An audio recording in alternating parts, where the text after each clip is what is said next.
This is Anarchast.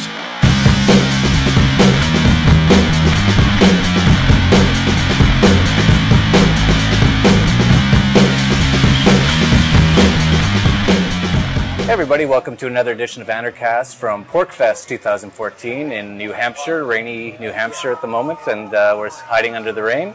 I'm here with Bill Buppert of zerogov.com, and very happy to have you on. We've been trying to do this for months or even years, had a few technical difficulties, but finally here in the rain we're able to do it, and lots of very interesting things to say. He's the first armed person that I've had on Anarchast, so that's great.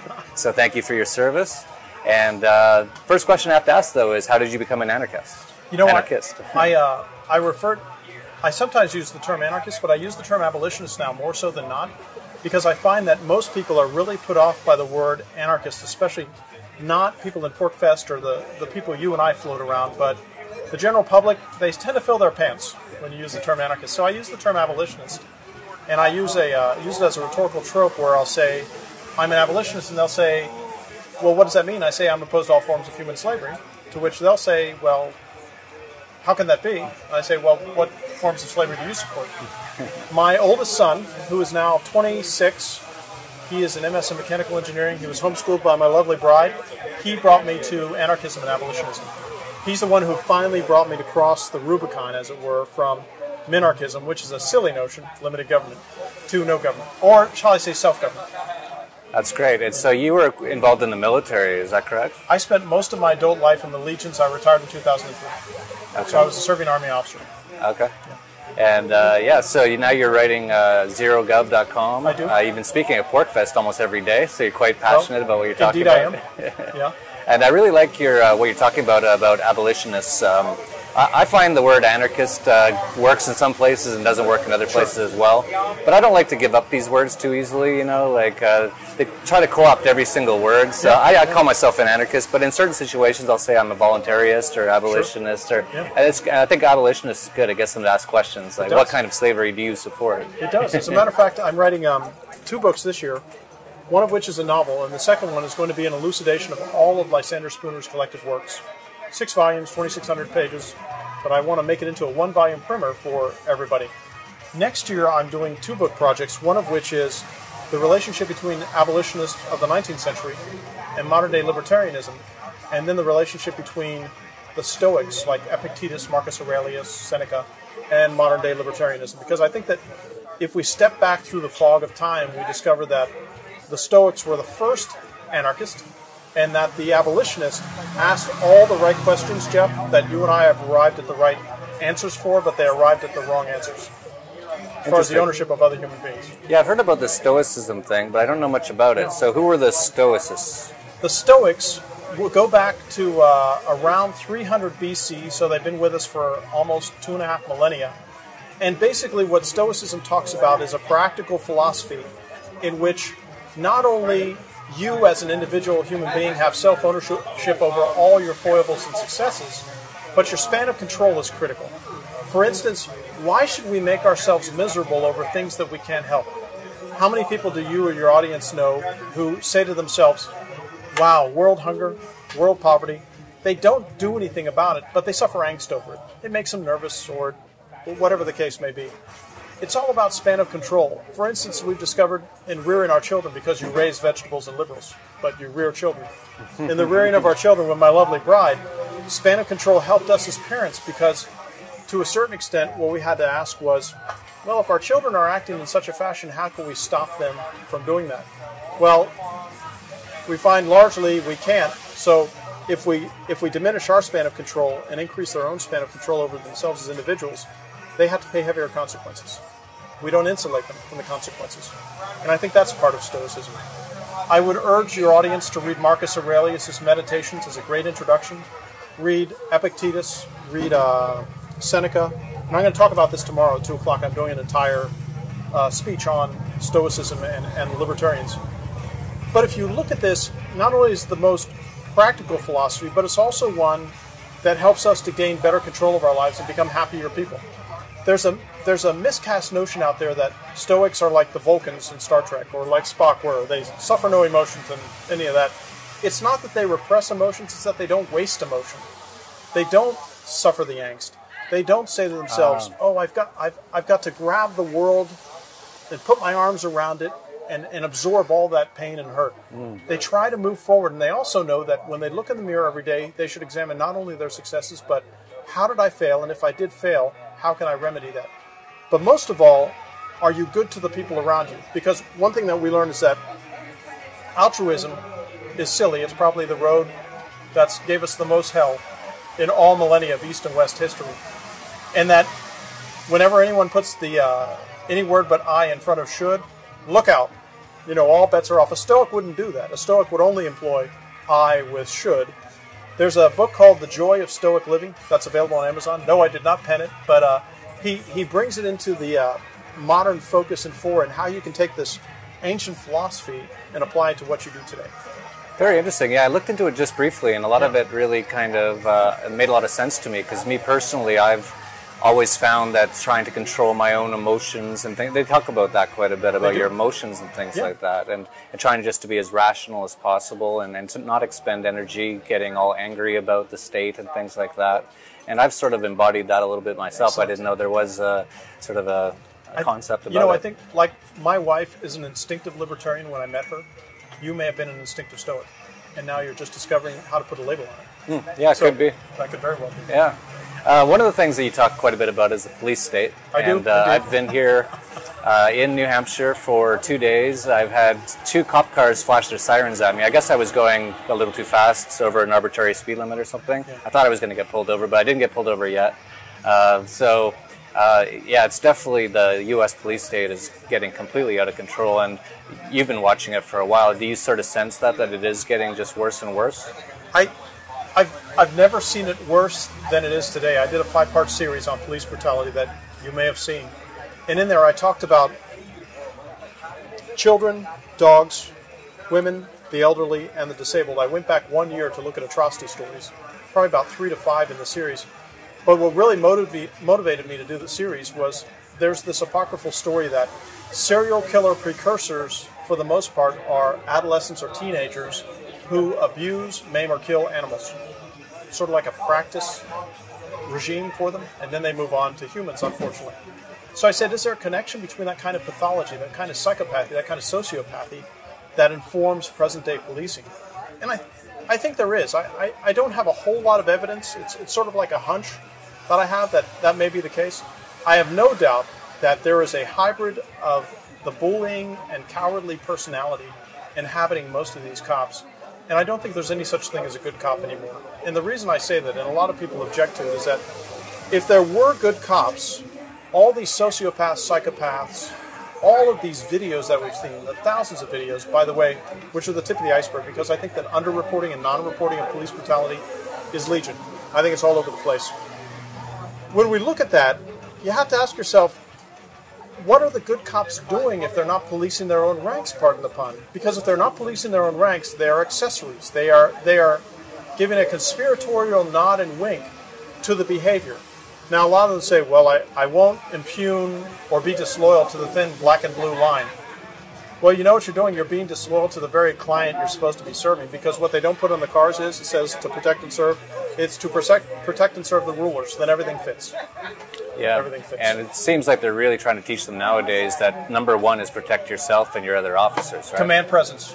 This is what it's all about. You know, if your audience really wants to know about the mind of the cockroach, go to policeone.com, go to news, and look at the comments that cockroaches leave on news items that spin every day. New ones evolve. That's all you need to find ample evidence. I'm surprised that they keep the comments on there, open to the public. I really am. But if you want evidence of how cockroaches operate and feel and think, it's all right there. The Exhibit A.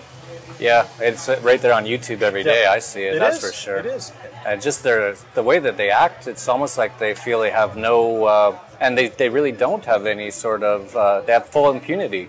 No matter what they do, a guy in the back seat of a squad car in handcuffs shoots himself in the back of the head twice. Jesus Huerta. Is that the one you're referring to? I don't remember the name. He's cuffed. He's cuffed. He's 18 years old. They put him in the back of the squad car. He shoots himself with the same caliber that the police carried at the time. Now, by the way, the dash cam videos and all the video surveillance within the cab of the vehicle at the time was malfunctioning. And by the way, the evidence for the round that entered his cranium and made him cease and desist in this mortal coil is gone. But there's a police trifecta out there. It's police unions, qualified immunity, and officer safety.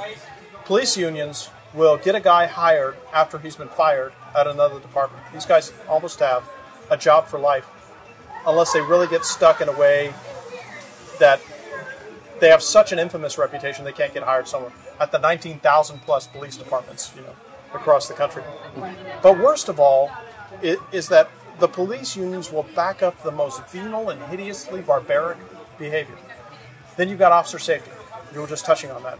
Officer safety basically says they have a license to kill. I mentioned today in my talk that there's this curious statist equation where they say immoral means can equal moral ends. There's no such calculus in freedom and liberty. It can't possibly work. It works for statists, but it doesn't work for us.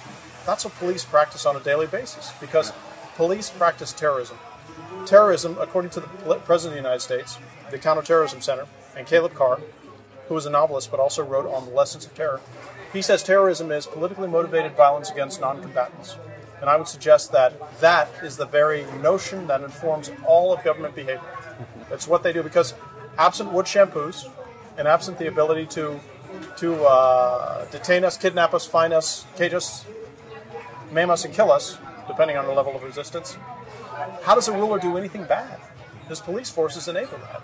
Yeah. And then you got qualified immunity, which you mentioned, which means that they have a license to kill because, being public servants, the Supremes have ruled on this, and all the appeals courts have ruled and said, well, they were doing it in the conduct of their duties. Isn't that, man, that's a nice game if you can get into it. Because if you and I behave as cops do without the badge, we would not get away with murder. We'd be in a cage. Yeah. The scary thing to me is, like, not only that the cops, if there's a cop does something, it's always the police that look into the problem, right? Isn't that interesting? Yeah, like it's like Lois Lerner looking into the prevarications of the IRS. Right. But the even scarier thing to me is, and on the rare occasion where it goes to a jury trial, and it's so obvious that the cops had just murdered someone for no reason whatsoever, the jury usually rules in favor of the police. The slave mentality. We saw that with the two cops who were involved in the terrible killing of the homeless man in Orange County. Right. Where both of them got acquitted. Now, part of that is because it's a legal system, not a justice system. The robed government employee sitting on the dais issues instructions to the jury. And there's another very curious residual in the system, and that's that because of the way people view cops and the way the government has just blasted people with this notion that cops are infallible and cops are the best. You watch police procedural shows on TV? I can't. If I landed here from Mars, I would think to myself, wow, those cops are just protecting people left and right, and they can do no wrong. That is not the reality. So when a cop gets on the stand, and I'm the defense attorney, and you're the defendant, and he's saying the most outrageous, silly stuff that I know is wrong, that it's a lie, and all the rest of it, even though they're permitted to lie by law.